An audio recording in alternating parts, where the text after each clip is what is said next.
Hebrew పత్రిక 7వ అధ్యాయం 25వ వచనాన్ని 26వ వచనాన్ని చదువుదాం. ఈయన తన ద్వారా దేవుని యొద్దకు వచ్చి వారి పక్షమున విజ్ఞాపనము చేయుటకు నిరంతరము జీవించుచున్నాడు గనుక వారిని సంపూర్ణముగా రక్షించుటకు శక్తిమంతుడై ఉన్నాడు.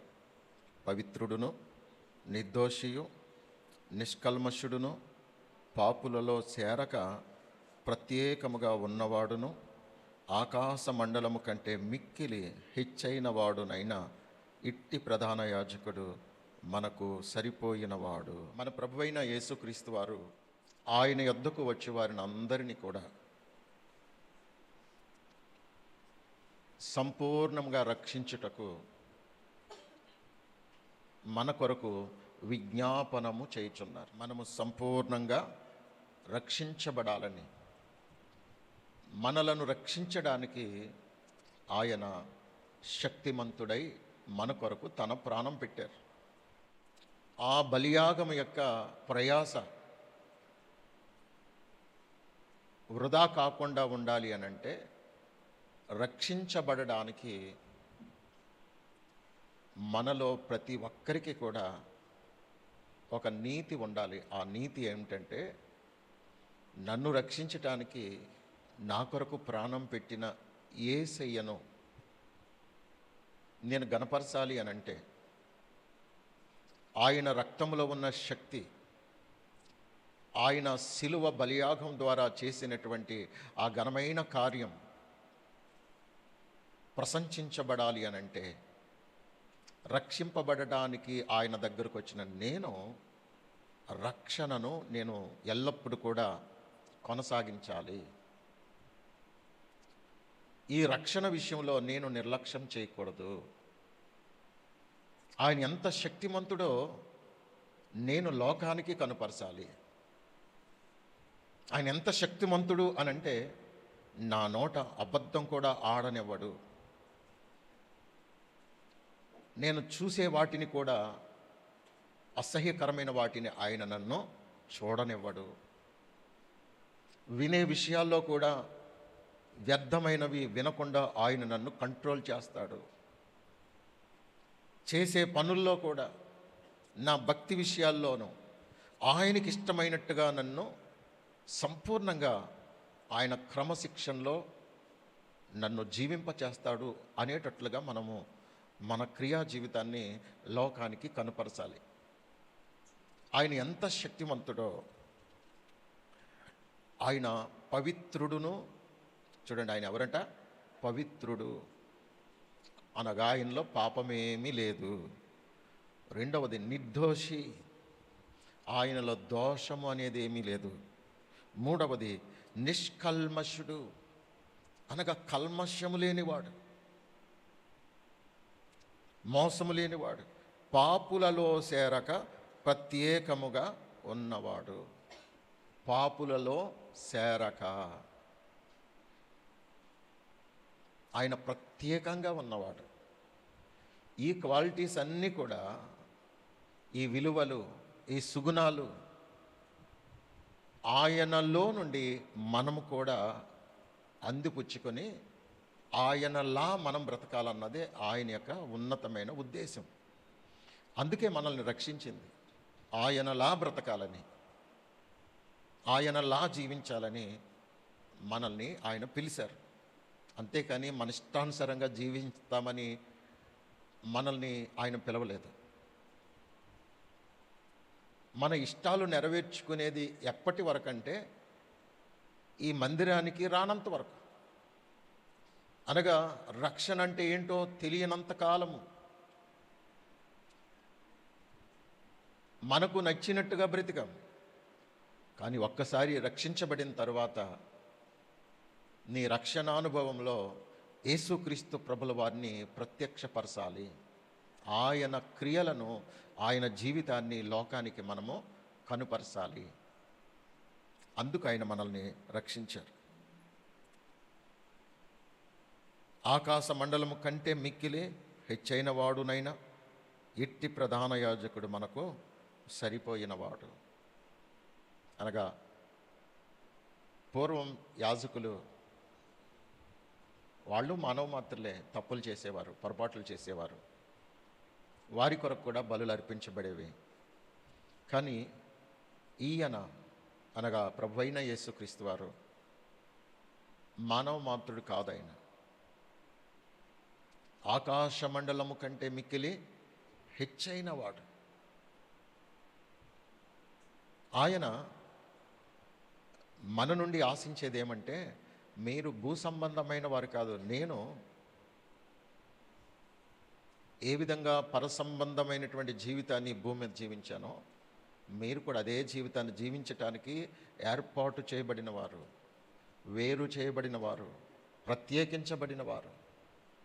మీరు లోక సంబంధుల వంటి వారిగా జీవించటానికి ఇక వీలు లేదు. మీరు పరలోక సంబంధులు. మిమ్మల్ని రక్షించటానికి నేను శక్తిమంతుణ్ణి. మిమ్మల్ని రక్షించటానికి శక్తిగల వాక్యాన్ని మీకు నేను బోధిస్తున్నాను కనుక శక్తిగల వాక్యమును వినుచున్న మీలో దైవికమైన నీతి స్థిరంగా ఉండాలి.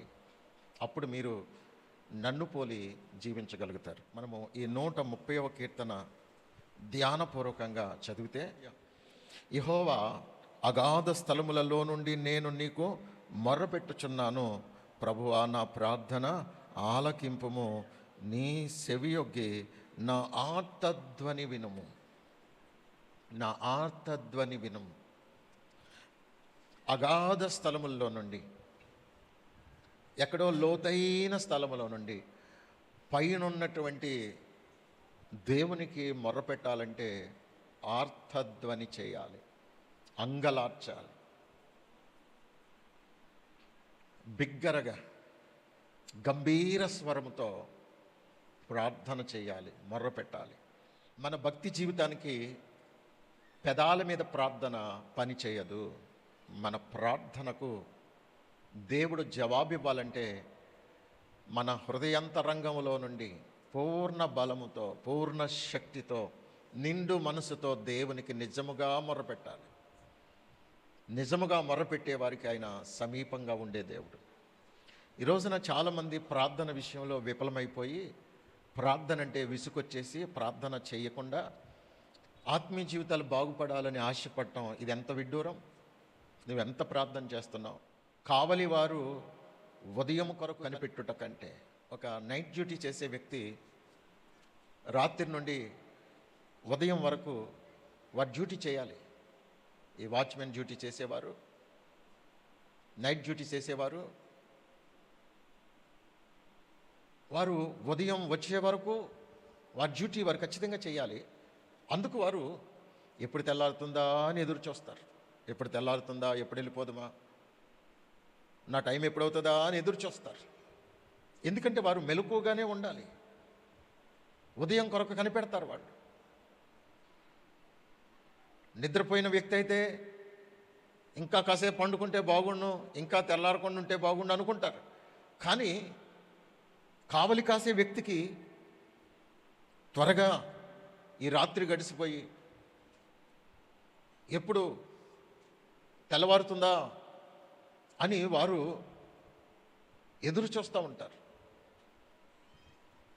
ఇక్కడ మన ఆత్మీయ జీవితంలో మన ఆశ, మన కోరిక, మన తపన, మన భారం ఎలా ఉండాలంటే, ఎప్పుడా ఎప్పుడా ఎప్పుడా నా దేవుని సన్నిధిలో ఎప్పుడు ప్రార్థన చేయాలా అని ఎదురు చూసేటట్టుగా ఉండాలి. నా దేవుని మందిరానికి ఎప్పుడు వెళ్ళిపోవాలా అని ఎదురు చూడాలి. ఎప్పుడా ఎప్పుడా ఎప్పుడా అనే ఆసక్తి మనలో రేగాలి. అప్పుడే కాదులే, అప్పుడే కాదులే, అప్పుడే కాదులే, ఇంకా కొంచెం సమయం అని నిర్లక్ష్య వైఖరి మనలో ఉండకూడదు.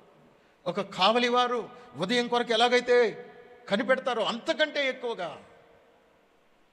ఎక్కువగా నా ఆసక్తి నా దేవుని కొరకు తహతహలాడాలి అని కీర్తనాకారుని యొక్క ఆశను వ్యక్తం చేస్తున్నట్లుగా చూస్తాం.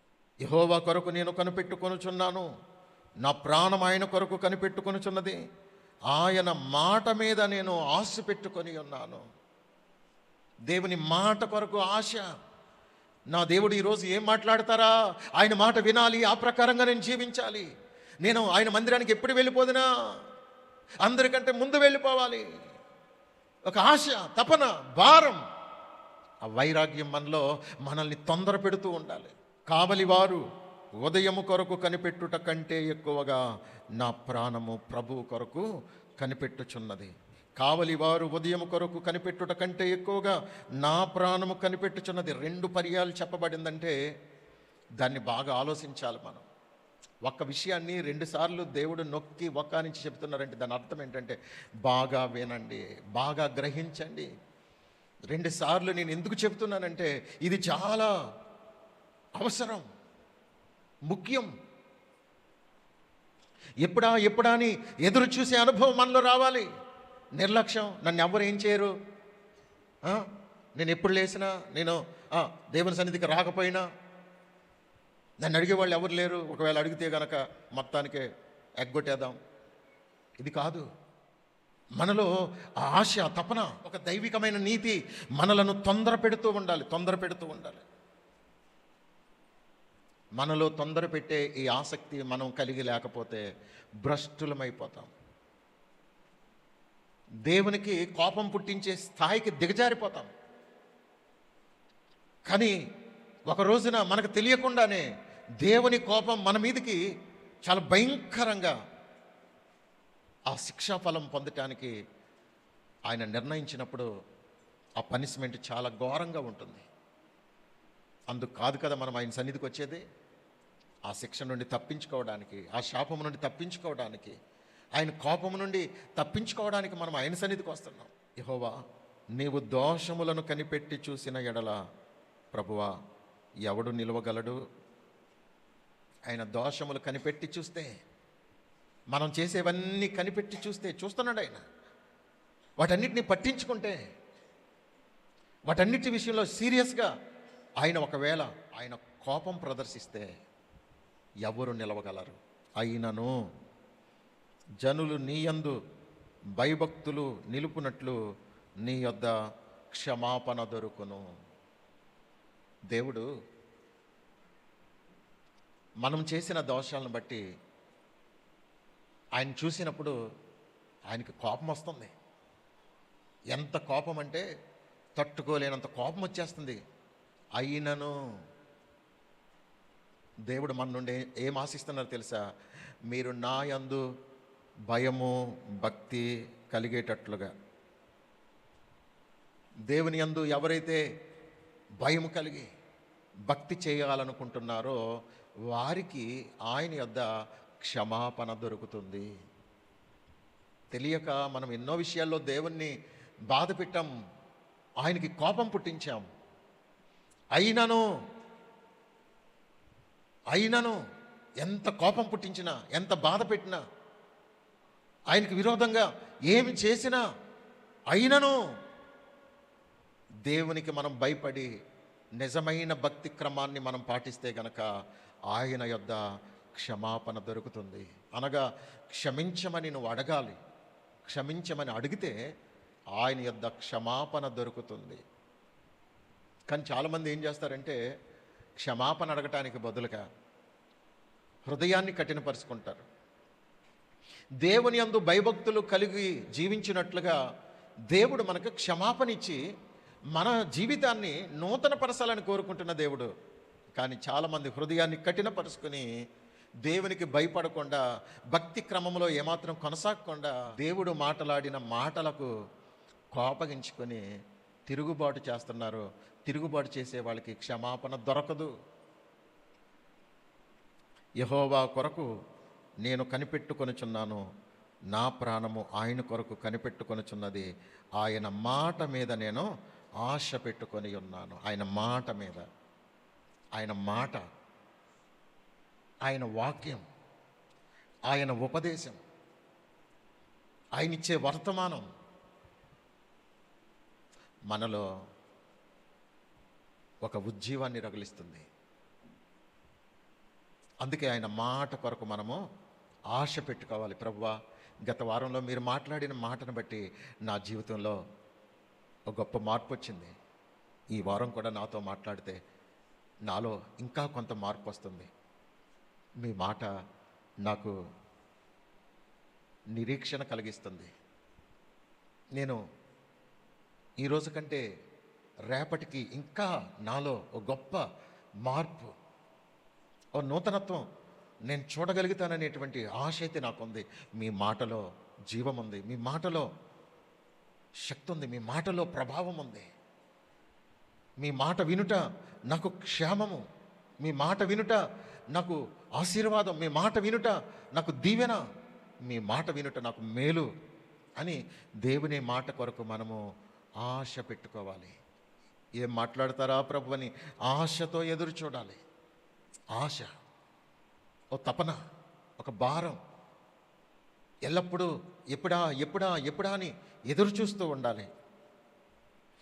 ఇశ్రాయేలు యెహోవా మీద ఆశ పెట్టుకొనుము, యెహోవా యొద్ద కృప దొరుకును, యెహోవా యొద్ద కృప దొరుకును, ఆయన యొద్ద సంపూర్ణ విమోచన దొరుకును. ఇశ్రాయేలు అనే మాట దగ్గర మన పేరు పెట్టుకుందాం. మన పేరు పెట్టుకుని చదువుకుంటే ఎజ్రా యెహోవా మీద ఆశ పెట్టుకొనుము, ఎజ్రా యేసుక్రీస్తు మీద ఆశ పెట్టుకొనుము, యెహోవా యొద్ద కృప దొరుకును. మన యేసయ్య వద్ద కృప దొరుకుతుంది. కృప దొరుకుతుంది అనగా ఏదైతే మనం చేయలేకపోతున్నామో, ఎక్కడైతే వెనకబడిపోయామో, ఏ విషయంలో అయితే మనము నిర్లక్ష్యంగా జీవించామో, ఆ ప్రతి విషయాన్ని ఇప్పుడు దేవుణ్ణి మనము అడగాలి. ప్రభువా, మీరు బోధించినట్టుగా నేను జీవించలేకపోవటానికి గల కారణం మీ కృప నేను ఇంకా పొందుకోలేకపోతున్నాను. మీరు ఆశించినట్టుగా నేను జీవించటానికి మీ కృప నాకు కావాలి ప్రభువా. ఆయన యొద్ద క్షమాపణ దొరికింది. ఇప్పుడు క్షమాపణతో పాటు కృప కూడా దొరుకుతుంది. కృప కూడా దొరుకుతుంది, ఊరకనే దొరకదు.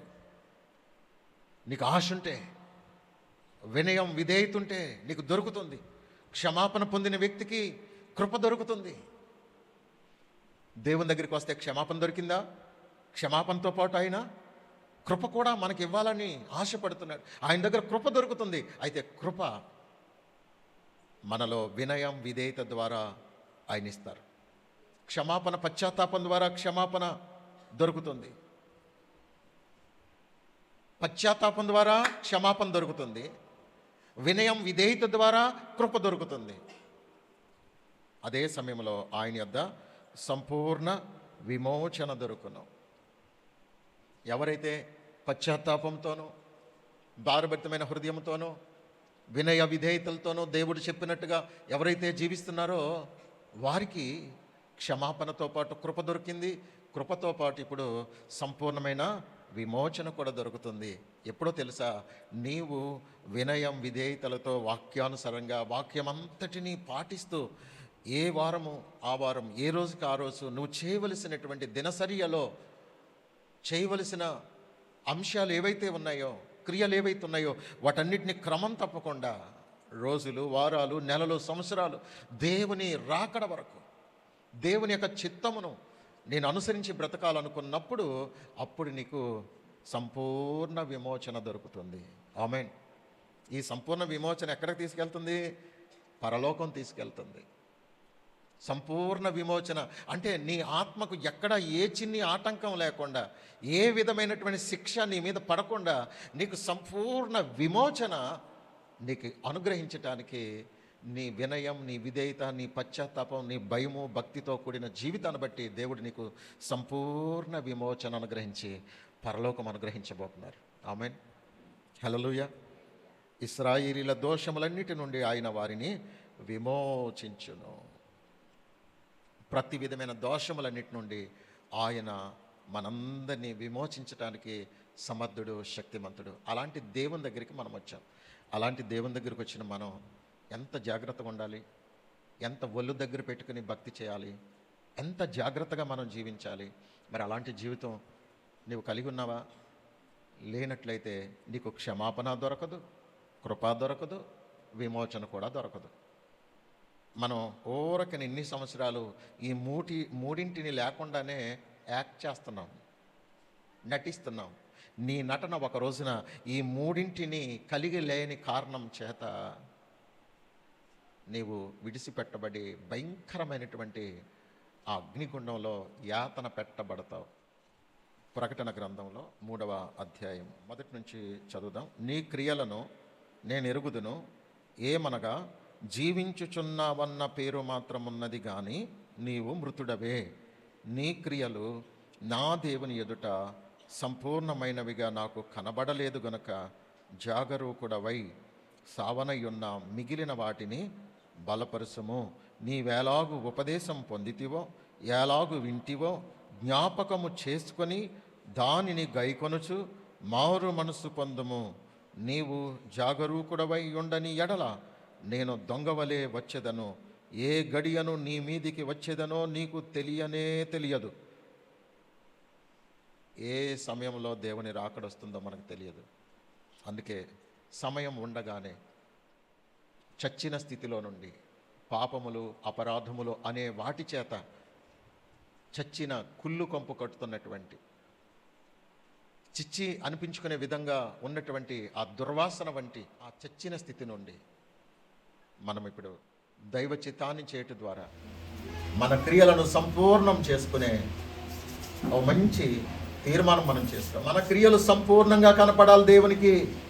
అసంపూర్ణంగా ఏదో ఒకటి రెండు చేసి నేను అన్నింటిలో బాగానే ఉన్నాను అనుకునే మోసంలో బ్రతకొద్దు. మన క్రియలు దేవుని ఎదుట సంపూర్ణంగా కనపడకపోతే నీవెవరో నాకు తెలియదని ప్రభు చెప్పబోతున్నారు.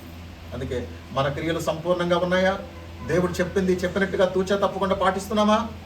లేని ఎడల మనల్ని మనం పరిశీలన చేసుకుందాం, ప్రార్థన చేసుకుందాం.